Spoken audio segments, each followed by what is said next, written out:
नमस्कार दोस्तों, मैं नितेश कुमार एजुकेशन ट्रिप में आप लोगों का स्वागत करता हूं। बात वहीं से शुरू करते हैं जहां पर हमने कल छोड़ा हुआ था। मतलब कहां पे? बिल्कुल वही आपका सोमरफेल्ड का परमाणु मॉडल। सोमरफेल्ड के परमाणु मॉडल में हमने इंट्रोड्यूस कर लिया था कि जो आपका एटम होता है उस एटम में कक्षा के साथ साथ उप कक्षाएं भी होती हैं और उन उप कक्षाओं में जो होता है वो आपका एस पी डी एफ होता है। ठीक है। अब जब उप कक्षाएं एसपीडीएफ होती हैं तो यस में maximum number of electron 2, P में 6, डी में 10 और एफ में 14 होती हैं। ये तो हमने बात कंफर्म कर लिया था। लेकिन अब सब बात ये हो जाती है कि जब कक्षाओं में इलेक्ट्रॉन भरा जा रहा था तो कक्षाओं में इलेक्ट्रॉन भरते समय हमने क्या देखा था कि K = 2n² के फॉर्मूले के अकॉर्डिंग ही भरा जा रहा था।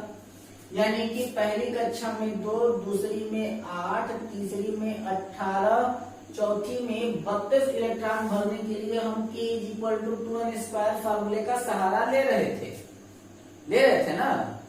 तो आखिर हम ये कैसे मान ले कि यस में केवल 2, पी में 6, डी में 10 और एफ में 14 इलेक्ट्रॉन भरे जाएंगे? इसका तो कोई भी नियम कानून कोई सिद्धांत तो होना चाहिए ना। तो चलिए ये देखते हैं इसका सिद्धांत क्या था। तो सबसे पहले बात की जा रही थी पहली कक्षा की, उसमें अधिकतम इलेक्ट्रॉन 2 और किसी भी एक ऑर्बिटल में अधिकतम नंबर ऑफ इलेक्ट्रॉन कितने होते हैं? वो होते हैं 2 और उनको हमने इंडिकेट किया इस तरीके से और इस ब्रैकेट का नाम रख दिया हमने S। तो ये हो गया आपका S orbital, maximum number of electron हो गया इसमें 2।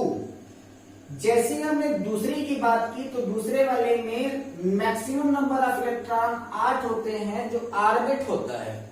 कितने इलेक्ट्रॉन? 8 इलेक्ट्रॉन। भरने की जब हम बात करेंगे तो उसमें से एक ब्रैकेट में 2 इलेक्ट्रॉन ऑलरेडी भरे जा चुके हैं। बचे कितने? तो वह आपका बच जाता है कितना? 6 इलेक्ट्रॉन। और 6 इलेक्ट्रॉन को भरने के लिए चैम्बर कितना चाहिए? तो वो हो जाता है आपका 3, 1, 2, 3, 4, 5, 6। क्योंकि किसी भी एक चैम्बर में मैक्सिमम नंबर ऑफ इलेक्ट्रॉन कितना होता है? तो वो होता है आपका 2 इलेक्ट्रॉन और यहाँ 3 चैम्बर, तो टोटल नंबर ऑफ इलेक्ट्रॉन कितने हो जाएंगे? 6 हो जाएंगे। तीसरे वाले में जो होता है वो मैक्सिमम नंबर ऑफ इलेक्ट्रॉन 8 होता है, जिसमें से यस में 2 और पी में आपके 6 इलेक्ट्रॉन ऑलरेडी भरे जा चुके हैं। बचे इलेक्ट्रॉन कितने? तो बच गए आपके 10 और उनको भरने के लिए चैम्बर कितना चाहिए? तो उनको भरने के लिए चैम्बर चाहिए कितना? 5। और उसका नाम हमने रख दिया क्या? एस। पी के बाद हमने उसका नाम रख दिया बी। और जैसे ही चौथी कक्षा की बात करते हैं 32 इलेक्ट्रॉन, पहले वाले में 2, दूसरे वाले में 3, इसके बाद वाले में आपका जो टोटल 5 था इसमें 2 + 6 + 10 बराबर 18 इलेक्ट्रॉन भरे जा चुके थे। बचे कितने इलेक्ट्रॉन? तो वह बच जाते हैं आपके 14 और उनको भरने के लिए 7 नए कोष की आवश्यकता होती है। 1, 2, 3, 4, 5, 6, 7। 1, 2, 3, 4, 5, 6, 7, 8, 9, 10, 11, 12, 13, 14। नाम रख दिया हमने इसका क्या? F। तो इससे कंफर्म हो जाता है कि यस में मैक्सिमम नंबर ऑफ इलेक्ट्रॉन जो हो जाते हैं वो 2 हो जाते हैं। पी में मैक्सिमम नंबर ऑफ इलेक्ट्रॉन कितने हो जाते हैं? 6 हो जाते हैं। डी में मैक्सिमम नंबर ऑफ इलेक्ट्रॉन कितने हो जाते हैं? 10 हो जाते हैं। और एफ में मैक्सिमम नंबर ऑफ इलेक्ट्रॉन कितने हो जाते हैं? तो वो 14 हो जाते हैं। इन फ्यूचर अगर कभी भी एफ के बाद जी ऑर्बिटल पॉसिबल हुआ तो वहां पर टोटल नंबर ऑफ जो चेंबर होगा वो 9 होगा और उसमें भरे जाने वाले जो इलेक्ट्रॉन होंगे वो 18 इलेक्ट्रॉन भरे जाएंगे। ठीक है। अगर इन फ्यूचर की पॉसिबिलिटी है, अगर ऐसा हुआ तो। लेकिन प्रेजेंट टाइम में हमारे आवर्त सारणी में टोटल 118 एलिमेंट हैं, जिसमें हमको एफ ऑर्बिटल से ज्यादा आगे जाने की आवश्यकता नहीं होती है। ठीक है। मॉडर्न कॉन्सेप्ट की ओर अगर हम चलें तो मॉडर्न कॉन्सेप्ट ये कहता है कि ये तो आपका दिख रहा है कि कक्षाओं में किस तरीके से इलेक्ट्रॉन भरे जाते हैं, वो तो ठीक है, लेकिन अब कॉन्सेप्ट क्या कहता है कि अगर कभी भी हमें कक्षक सिद्धांत और कक्षा सिद्धांत के ऊपर इलेक्ट्रॉन भरने हो तो हमें किस नियम का पालन करना पड़ेगा। तो किसी भी कक्षा में इलेक्ट्रॉन भरने के लिए इलेक्ट्रॉन जो होता है वो अष्टक नियम का पालन करता है, और वह आपका अष्टक नियम क्या कहलाता है, तो यहां पर देखिए अष्टक नियम यानी कि ऑक्टेट रूल। और ऑक्टेट रूल क्या होता है कि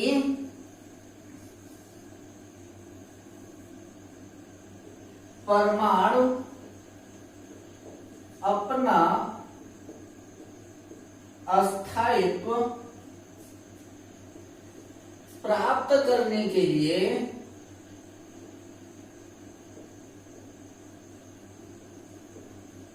बाह्य कोश में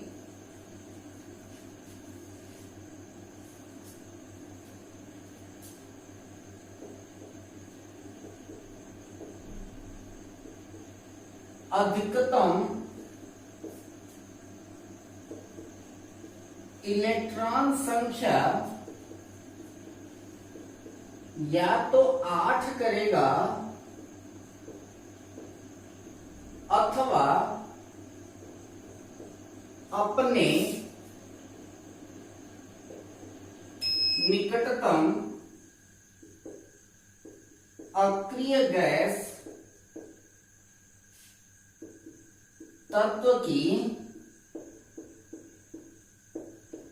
संरचना को प्राप्त करेगा। ठीक है, यानी कि अष्टक नियम यह कहता है कि परमाणु अपना अस्थायित्व प्राप्त करने के लिए अपने बाह्य कोश में अधिकतम इलेक्ट्रॉन की संख्या कितनी करेगा, या तो 8 करेगा या तो फिर क्या करेगा, अपने निकटतम अक्रिय गैस तत्व की संरचना को प्राप्त करने का प्रयास करेगा, यानी कि अपने निकटतम अक्रिय गैस तत्व की संरचना को वो प्राप्त करेगा। जब वह अपने अक्रिय गैस तत्व की संरचना को प्राप्त कर रहा हो तो उसके लिए एक छोटा सा सीक्वेंस मॉडल और आता है कि यदि वह अपने बाह्य कोश में इलेक्ट्रॉन 8 करने के बाद भी अपने आप को अगर अस्थायी नहीं करता है तो वह ये देखा जाता है कि इलेक्ट्रॉन किस ऊर्जा स्तर में है, तो उस ऊर्जा स्तर में उपस्थित अधिकतम इलेक्ट्रॉन की संख्या ही उसे अस्थायी कर सकती है। ठीक है, यानी कि उस ग्रुप की सबसे ज्यादा अधिक इलेक्ट्रॉन, पॉसिबल इलेक्ट्रॉन कितने हो सकते हैं, उतने इलेक्ट्रॉन होने पर वह अपने आप को अस्थायी कर सकता है। ठीक है, तो चलिए देखते हैं इसके बारे में। तो उसको हम लोग करते क्या है, जैसे अगर हम रखें क्या कि सबसे पहले जब हमको इलेक्ट्रॉन भरना होगा तो पहले हम लोग किसी भी कोश में 2 इलेक्ट्रॉन भरेंगे। ठीक है, 2 इलेक्ट्रॉन भरने के बाद उसके अगले वाले में 8 इलेक्ट्रॉन भरेंगे, उसके बाद वाले में 8 इलेक्ट्रॉन भरेंगे। ठीक है, जैसे ही इसमें 8 इलेक्ट्रॉन हुआ उसमें अगले कोश का निर्माण हो जाएगा, यानी कि नई कक्षा का निर्माण हो जाएगा, और जैसे ही नई कक्षा का निर्माण होगा उसमें 2 इलेक्ट्रॉन भर दिया जाएगा, और 2 इलेक्ट्रॉन भरने के बाद इलेक्ट्रॉन आएगा पीछे, चेक करेगा कि ये भरा है कि नहीं। तीसरी कोश है, यानी कि अधिकतम इलेक्ट्रॉन 18 हो सकते हैं, भरा है 8, इसलिए इसको अब तब तक भरेगा जब तक कि यहां पर क्या हो जाए, 18 न हो जाए। इसके पश्चात इलेक्ट्रॉन फिर से नीचे आएगा, इसको भरेगा 8, नई कक्षा का निर्माण। नई कक्षा का निर्माण होने के पश्चात वह फिर से इसको आएगा, भरेगा 18, नीचे आएगा, भरेगा 8, नई कक्षा का निर्माण। ठीक है, लेकिन अब ये चौथी कक्षा है और इस चौथी कक्षा में अधिकतम इलेक्ट्रॉन संख्या 32 होनी चाहिए थी, यहाँ पर अभी भी सिर्फ और सिर्फ 18 है, इसलिए इलेक्ट्रॉन लौट करके आएगा, इसको तब तक भरेगा जब तक कि इसमें 32 न हो जाए। नीचे आएगा, भरेगा 18, उसके नीचे आएगा, भरेगा 8 और नई कक्षा का निर्माण। इसके पश्चात फिर से इलेक्ट्रॉन यहाँ का भर करके फिर से इलेक्ट्रॉन वापस जाने लगेगा अपने 5वें कोश को कंप्लीट करने, क्योंकि वो अभी अधूरा है, उसमें 32 इलेक्ट्रॉन होने बाकी हैं। नीचे आएगा, भरेगा 18, उसके आगे आएगा, भरेगा 8 और इसके पश्चात नई कोष का निर्माण। कोषों की संख्या अगर हम देखें तो यहाँ पर 1 2 3 4 5 6 7 8 अभी भी हमारे पीरियोडिक टेबल में इसकी आवश्यकता नहीं पड़ी है। हम लोग सिर्फ और सिर्फ यही 7 तक का ही काम चला रहे हैं। जैसे ही अब अगला तत्व खोजा जाएगा तब उसके लिए हमें इसकी आवश्यकता पड़ेगी, क्योंकि अगला तत्व जो भी होगा वह आपके s ऑर्बिटल में ही एग्जिस्ट करने वाला होना चाहिए। कंफर्म नहीं कर सकते, वो किसी भी ग्रुप का हो सकता है, लेकिन अगला इलेक्ट्रॉन यहीं पर होना चाहिए। अब अगर स्थायित्व की बात करेंगे, उसकी धारिता की बात करेंगे, जहां पर वो अस्थायी हो सकता है उसकी बात करेंगे तो अब यहाँ पर अगर हम देखें तो अगर ये कहा जाए कि इस आधार पर अगर हमें इलेक्ट्रॉन भरने हो तो इलेक्ट्रॉन भरे कैसे जाएंगे, तो इनको देख करके हम लोग इनका इलेक्ट्रॉनिक विन्यास करते हैं कि इनके इलेक्ट्रॉनिक विन्यास का क्रम क्या होता है। अब इलेक्ट्रॉनिक विन्यास के क्रम का निर्धारण क्या होता है, तो यहाँ पर एक पॉइंट हम लोग और बढ़ा करके लिख सकते हैं कि बाह्य कोश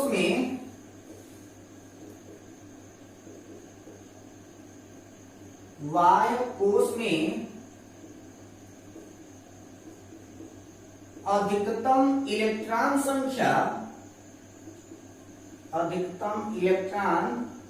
संख्या 8 होने के पश्चात नए कोष का निर्माण होगा। नए कोष का निर्माण होगा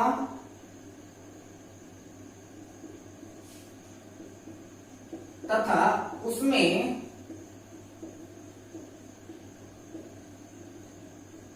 दो इलेक्ट्रॉन भर दिए जाएंगे। ठीक है, उसमें 2 इलेक्ट्रॉन क्या किए जाएंगे, भर दिए जाएंगे। इसके पश्चात ही रिक्त कोष को भरा जाएगा। इसके पश्चात ही रिक्त कोष को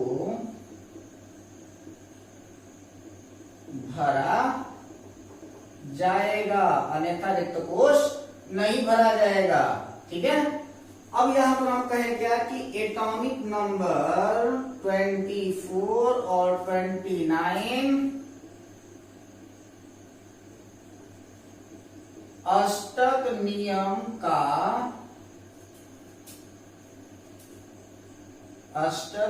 का पालन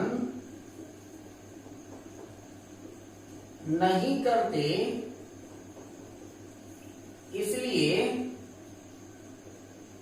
क्या है ये, अपवाद हैं। कौन कौन, एटॉमिक नंबर 24 और एटॉमिक नंबर 29 जो होते हैं वो अष्टक नियम का पालन नहीं करते, इसलिए वो क्या हो जाते हैं, आपके अपवाद की श्रेणी में आते हैं।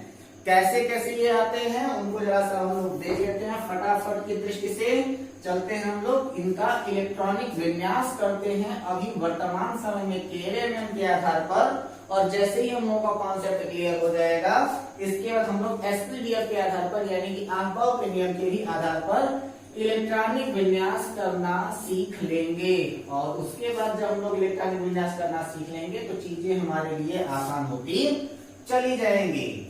एटॉमिक नंबर आप लोगों को 1 से लेकर के 30 तक तो याद हो ही गया होगा। सबसे पहले क्लास में ही मैंने आपको बता दिया था कि किस तरीके से आपको उनको लर्न करना है। चलिए फिर देखते हैं 1 2 3 4 5 6 7 8 9 10। ठीक है, तो 1 2 2 1 2 2 2 3 2 4 2 5 2 6 2 7 2 8। ठीक, सब वही क्रम है जैसे कि मैंने आपको बताया था, वैसे ही चल रहा है सबके सब।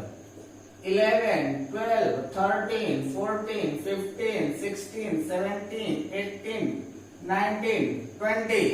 ठीक है, तो अब यहां पर क्या हो जाएगा, 2 8 1 2 8 2 2 8 3 2 8 4 2 8 5 2 8 6 2 8 7 2 8 8 ठीक है। जैसे यहाँ 2 8 8 हो गया, तीसरी कक्षा है, 18 होना चाहिए, लेकिन अष्टक नियम क्या कहता है कि बाह्य कोश में 8 इलेक्ट्रॉन होने के पश्चात नई कोश का निर्माण होगा और उसमें 2 इलेक्ट्रॉन भर दिए जाएंगे, तभी पीछे के रिक्त कोश भरे जाएंगे। तो क्या हो जाएगा 2 8 8 1 2 8 8 2। ये जब भर दिया गया तो अब पीछे का कोश भरा जाएगा 21 22 23 24 25 26 27 28 29 30।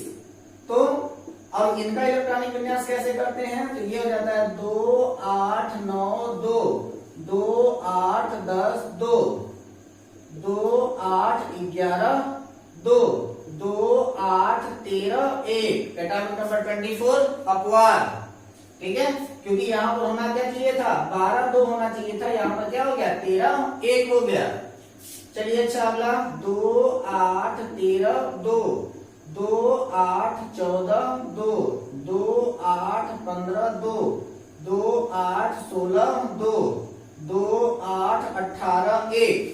एटॉमिक नंबर 29 अपवाद। होना क्या चाहिए था 17 2 होना चाहिए था, और यहाँ पर क्या हो गया 18 1 हो गया, इसलिए ये भी क्या है अपवाद की श्रेणी में आता है। इसके बाद फिर आपका 2 8 18 2। ये आपका 30 तक के एटम्स का इलेक्ट्रॉनिक कॉन्फ़िगरेशन है, और इसी इलेक्ट्रॉनिक कॉन्फ़िगरेशन के ही अकॉर्डिंग आप लोगों को बॉन्डिंग बताई जाएगी कि किस तरीके से जो बॉन्ड होते हैं वो आपस में क्रिएट करते हैं, किस तरीके से बंध का निर्माण होता है। जल्दी से इसका स्क्रीनशॉट ले लें आप लोग। चले आगे चलते हैं हम लोग, और इसके बाद फिर हम लोग एटम की संरचना के बारे में देखते हैं कि आखिर अष्टक नियम की संरचना किस प्रकार से इलेक्ट्रॉनिक कॉन्फ़िगरेशन का सही प्रकार से निर्धारण करने में सक्षम होती है। तो सबसे पहले हम लोग बात करते हैं किसकी, सेंट्रल पार्टिकल एटम 1, यहाँ पर अवेलेबल सिंगल इलेक्ट्रॉन, और ये है हाइड्रोजन, ठीक है। इसके बाद दूसरा है आपका क्या हीलियम, सेंट्रल पार्टिकल न्यूक्लियस, यहाँ पर 2 electron, hydrogen helium lithium, lithium के लिए न्यूक्लियस, इसके बाद 2 इलेक्ट्रॉन इधर, और इसके बाद बाह्य कक्षा में 1 इलेक्ट्रॉन।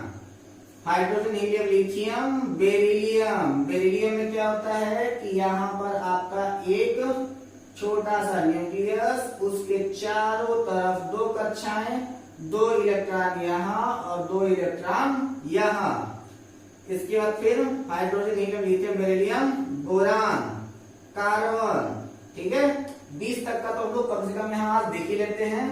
तो ये हो जाएगा आपका सेंट्रल पार्टिकल, और इसके चारों तरफ 2 इलेक्ट्रॉन इसमें और 3 इलेक्ट्रॉन इसमें चक्कर लगा रहे होंगे।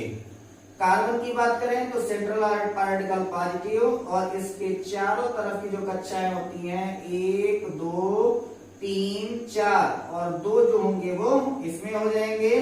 टोटल कितने 6, ठीक। चलिए 6 हो गए।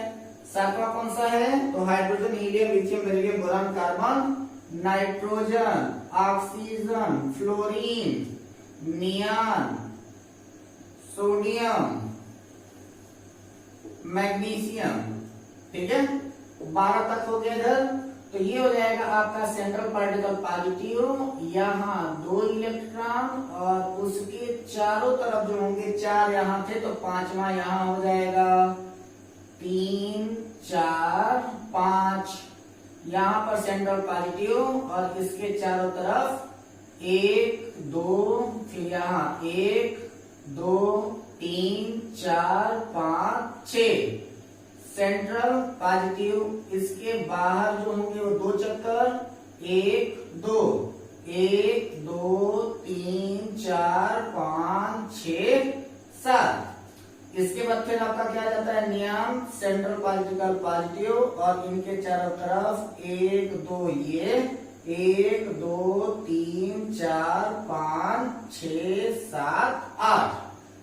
सोडियम की बात करें तो यहाँ पर ये पॉजिटिव, और यहाँ पर अब एक कक्षा का निर्माण और हो जाएगा 1 2 1 2 3 4 5 6 7 8, यहाँ पर 1।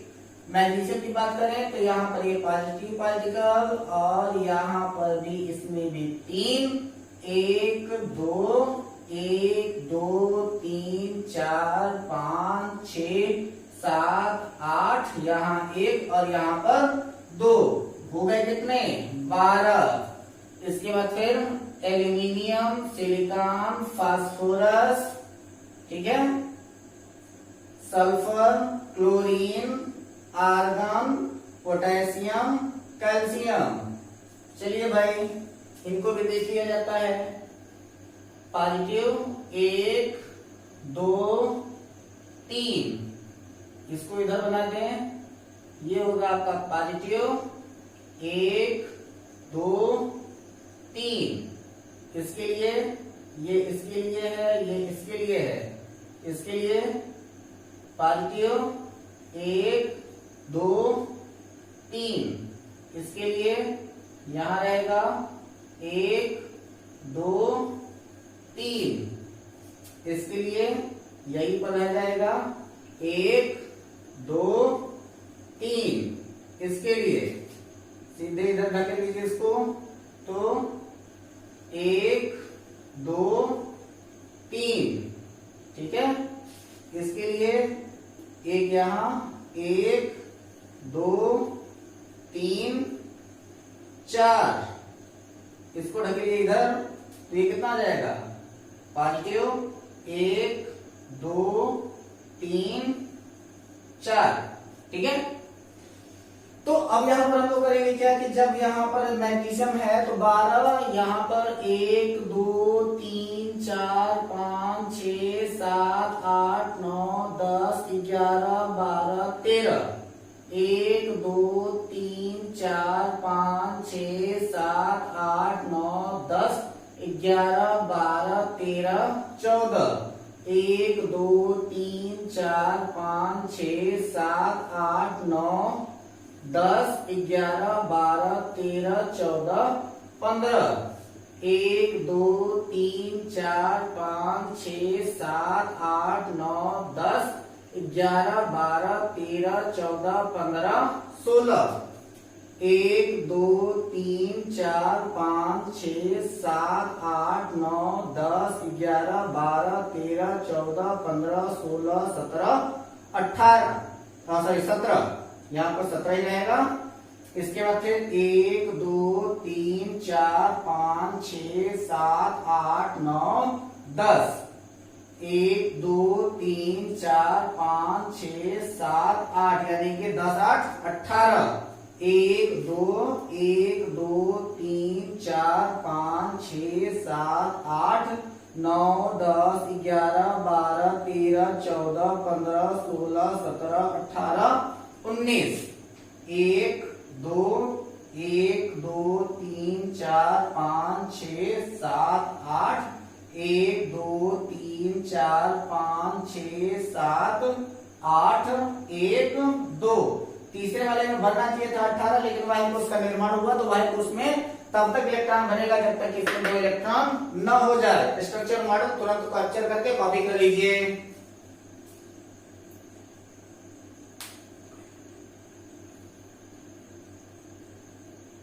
चलिए अब हम लोग देखते हैं क्या कि ये तो आपका कवर हो गया है कि आप लोगों का किस तरीके से किस कक्षा में कितने कितने इलेक्ट्रॉन भरे जाएंगे, उन सभी को काउंट कर लीजिएगा और काउंट करने के बाद आपको पता चलेगा कि किस कक्षा में कितने इलेक्ट्रॉन भरे जाते हैं। हम लोग चलते हैं थोड़ा सा एक और नए टॉपिक की ओर, आपको थोड़ा सा उसका दर्शन करा दिया जाता है कि आखिर वो क्या कहता है, ठीक है। तो ये तो आपका कक्षा का सिद्धांत था और इस कक्षा के सिद्धांत के अकॉर्डिंग किस कक्षा में कितने इलेक्ट्रॉन भरे जाते हैं उनका इलेक्ट्रॉनिक विन्यास आपने देखा, एटम का संरचना आपने देखा कि किस तरीके से एटम की संरचना होती है, वाई कोष में इलेक्ट्रॉन कितने होते हैं। पाउली के नियम से पहले हम लोग देख लेते हैं सबसे ज्यादा इंपॉर्टेंट आपका हुंड का नियम। तो हुंड का नियम क्या कहता है कि किसी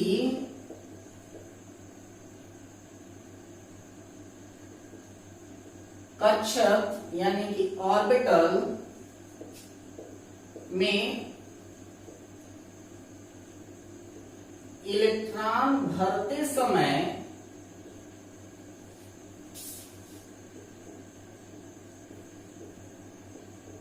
उनकी दिशा एकल होती है। ठीक है, और उनकी दिशा एकल होती है, इसका मतलब क्या होता है कि उनकी दिशा एकल होती है तो तात्पर्य यह है कि जैसे अगर हम किसी भी एक कक्षा में इलेक्ट्रॉन को भर रहे हों, ठीक है, तो ये हमने मान लिया डी ऑर्बिटल ले रखा है, तो सबसे पहले इसमें इलेक्ट्रॉन जो होगा वो या तो क्लॉकवाइज भरा जाएगा या तो एंटी क्लॉकवाइज भरा जाएगा। तो 1 2 3 4 5 ये क्लॉकवाइज भर जाएगा और अंतिम संभावित कक्षा में इलेक्ट्रॉन एक इलेक्ट्रॉन भरने के बाद ही उनका युग्मन संभव होगा, तब जाकर के यहाँ पर 1 2 3 4 5 ये आपके 6वें 7वें 8वें 9वें और 10वें इलेक्ट्रॉन भरे जाएंगे। यानी कि किसी उपकोष में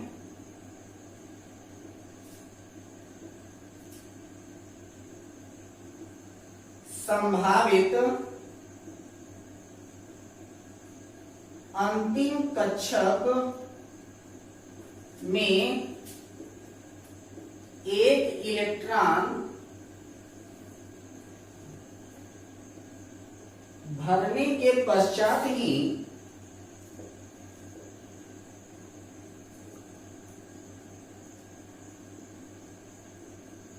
उनका युग्मन संभव होगा। यानी कि पहले लास्ट सेल तक एक इलेक्ट्रॉन भर जाएगा और इसके बाद जब लास्ट सेल में एक इलेक्ट्रॉन हो जाएगा तभी उनका पेराइजेशन पॉसिबल होगा, अदरवाइज नहीं होगा। अगले वीडियो में हम लोग जिस महत्वपूर्ण टॉपिक की बात करने वाले हैं वो होगा आपका ऑफ-बाउ का नियम और हाइजेनबर्ग की अनिश्चितता का सिद्धांत। ठीक है, तो वह क्या होगा आपका ऑफ-बाउ का नियम, और इस ऑफ-बाउ के नियम को देखने के बाद हम लोग देखेंगे हाइजेनबर्ग की अनिश्चितता का सिद्धांत, पाउली का नियम, और इसके बाद फिर हम लोग बात कर लेंगे आपके क्वांटम सिद्धांत के बारे में। हम आशा करते हैं आपको यह वीडियो पसंद आई होगी। अगर आपको हमारी यह वीडियो अच्छी लगे तो प्लीज वीडियो को लाइक करें, अपनी राय हमारे कमेंट बॉक्स में दें, और अगर आपने अब तक भी हमारे चैनल को सब्सक्राइब नहीं किया है तो हमारे चैनल को सब्सक्राइब करें तथा हमारे इस वीडियो को ज्यादा से ज्यादा लोगों को शेयर करें। अपना और अपनों का ख्याल रखें, हंसते रहें, मुस्कुराते रहें, बने रहें हमारे वीडियो के साथ। तब तक के लिए धन्यवाद।